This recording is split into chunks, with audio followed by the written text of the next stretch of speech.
I've got with me a number of people to discuss all that's transpired here since this executive order was signed yesterday. With me now, Lynn Sweet, who is the Washington bureau chief for the Chicago Sun-Times, CNN political analyst Patrick Healy, who is also the deputy director for culture at the New York Times. Also here in studio with me, criminal defense attorney and constitutional attorney Pate. Good to see all of you. Oh, and Bob Baer's back with us as well. All right, to everyone now. So, Lynn, let me begin with you, because a lot has transpired, but then namely about Hamid Darwish and now his release.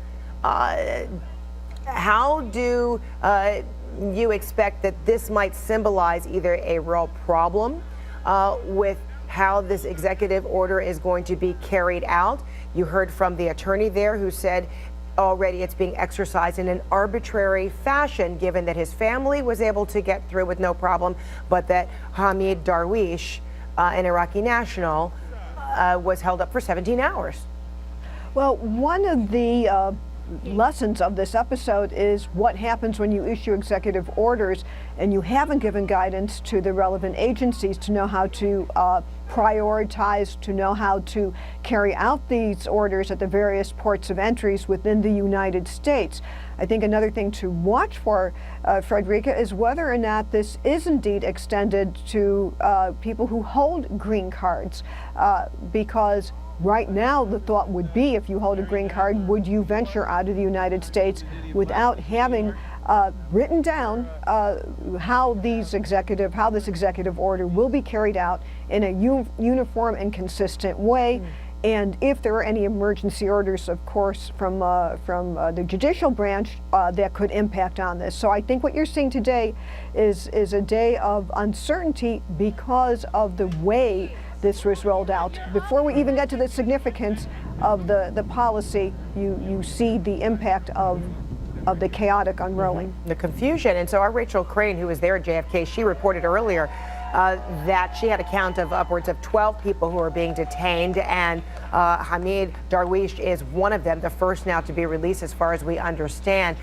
So Paige, this executive order being put into place, it being exercised, honored, utilized, whichever way you want to, classify it, is this also a case that exemplifies it is confusing right now, it will continue to be, or should this exemplify that it should not be honored as yet until everyone gets the message, or who carries it out and in what form? Well, I think that's a big problem here. You have customs agents basically at the border, at the airport, setting immigration policy, and that makes no sense at all. What there needs to be here is some follow-through by the administration to say, okay, I'm going to have this executive order, this is what we're going to do, and this is how we're going to follow it out. I can't believe they didn't think ahead of time that there were going to be people on the plane who had already... Because counsel, White House counsel, right, or at least Donald Trump counsel in transition period, crafted this executive order. Right. I mean, it is extensive. I know you read it. I went through it too. That is not something you just penned overnight. No. There's a lot of legalese in it. So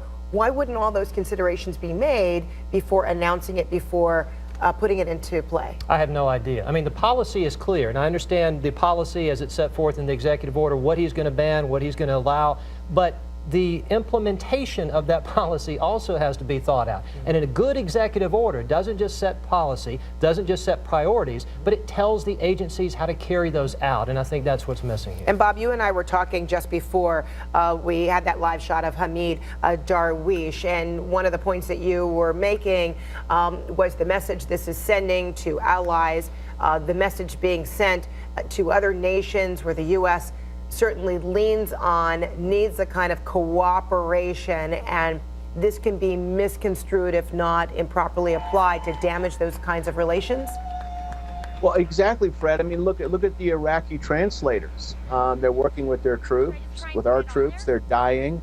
There's a commitment to resettle them in the United States after and U.S. troops still in Iraq needing to lean on, rely upon translators who are Iraqi nationals. Go ahead. Our troops don't speak Arabic. They need Iraqis. And then we have the Kurds that are doing most of the fighting, and they hold Iraqi passports. There are international flights that, that go into Kurdistan, and these people depend upon us for supplies and the rest of us, and we're just basically saying you're not allowed in our country. This is going to be completely, totally demoralizing for them. and we need them to destroy the Islamic State. So what happens with this? There's been no explanation, no coordination with the State Department. Who knows what's going on in the National Security Council, but this is ill-advised. It cannot be carried out. It cannot continue as it is.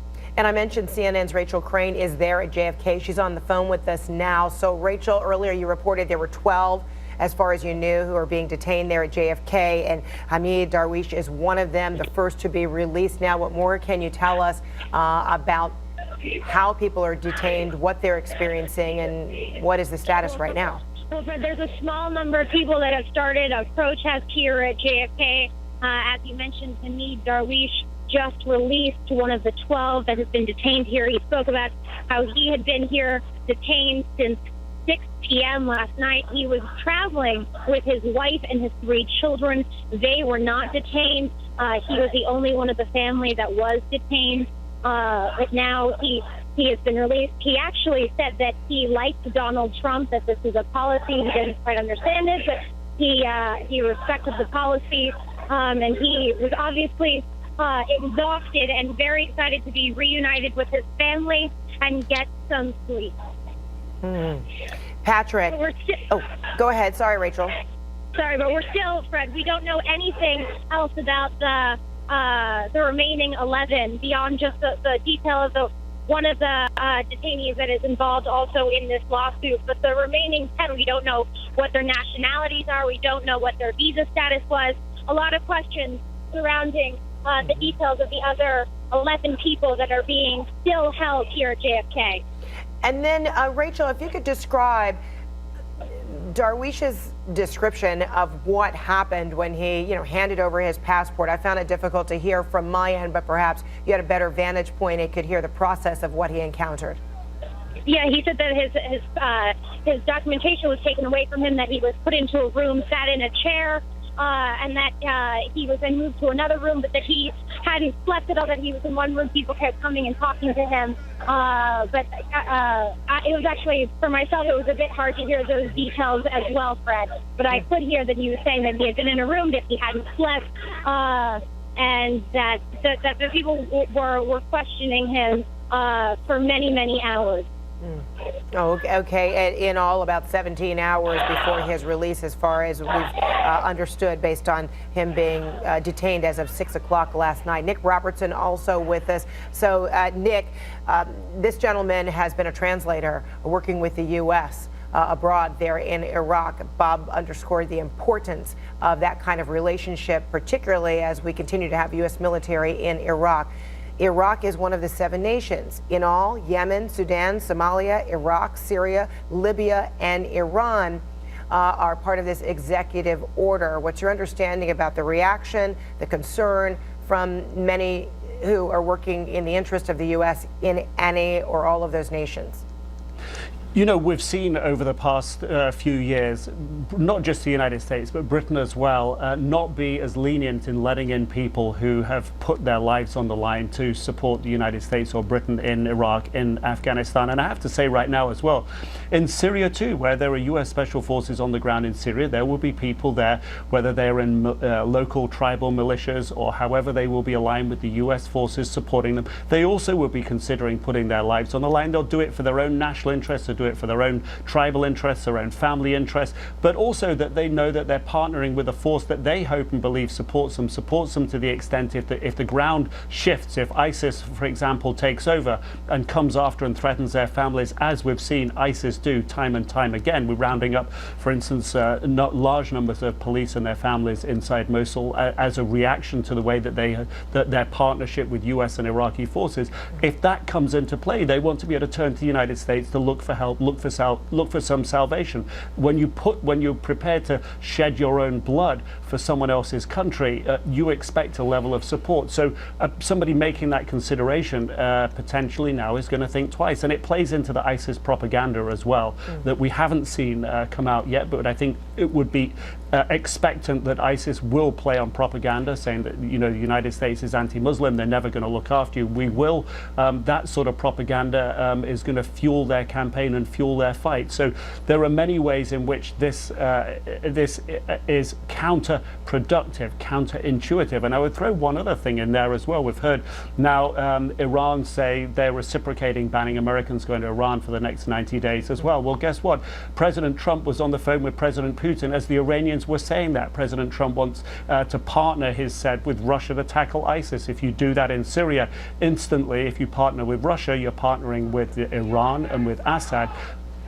All these pieces are interconnected, and the fact that the changing landscape of how you think a partnership could work out is being impacted by a decision that you may feel was entirely disconnected from perhaps finding support from Russia to tackle ISIS. That Iran piece suddenly moves into view because Iran is a big ally of Russia in Syria right now. So Patrick, go ahead. Yes. Yeah, just to jump on, excuse me, what Nick said was, we're talking about a lot of consequences here, and we're talking about a lot of process that essentially Donald Trump, as president, is not following standard operating procedure and thinking about the consequences of an executive order and how that will filter out to customs agents and people on airplanes. We have got to remember that is not what he ran on. He ran on making big statements and sending a big message to Americans and to the world that he was radically changing policy about border security, about who America was letting into the country, and how Patrick, they were going to be during that vetted. inaugural speech, he said America first. Absolutely, and that is his focus now. I think the point is to remember, and I interviewed him over and over and over again during the campaign, sort of the message that he wants is not about, okay, let's hold back on the executive order until we figure out how it's going to be implemented and who's going to do what when. That is not how he thinks, Fred, and you know this, and I think our other guests know this. He's not focused on that. He is, I think, to a large extent, he wants to make a big impact in ways that Americans are watching on television, seeing what's happening on airports, and hopefully, at least his supporters, he wants to think things are changing. We're stopping some of these folks from getting into the country. That's the message that he wants to send, not, oh, I'm following all the details and doing things the usual way. And Lynn, it seems like message received, because this is the most consequential executive order, according to a lot of people that we've talked to today, who say, among the 14 executive orders that have been put into place in just 1 week of office, this is the one that is rattling most. He pledged to, put America first. He also pledged that things would be done differently, to your point, Patrick, and we're seeing that. But then, Lynn, there also seems to be, some real political capital that is being spent here at the risk of further isolating himself by going around not involving members of Congress, not being inclusive, which was the other message that he had conveyed. Well, if I may respectfully disagree a little bit with you, Fred, and underscore a bit more of what Patrick Healy said, my guess is that if Trump says that the takeaway from today is that some people were caught in detention for a few hours because I didn't do all the rulemaking and go through the procedures, he won't, I don't think he will think that that is the minus that we may think for people who cover government as it unfolds in a usually more orderly, consistent way. So I'm reserving judgment for the moment, Fred, if there is any political damage in the short or long term as a result of this chaotic rollout. I think we will see the upshot of these series of executive actions that are being rushed when it comes to presenting a budget to Congress. That's in a few weeks. That's when I think the real fault lines, if they are there within the Republican Party, will be more obvious to us. Okay, we're not done talking about this. We're going to take a short break. Lynn Sweet, Patrick Healy, Bob Baer, Paige Pate, Nick Robertson, thanks to all of you. Appreciate it. We'll be right back.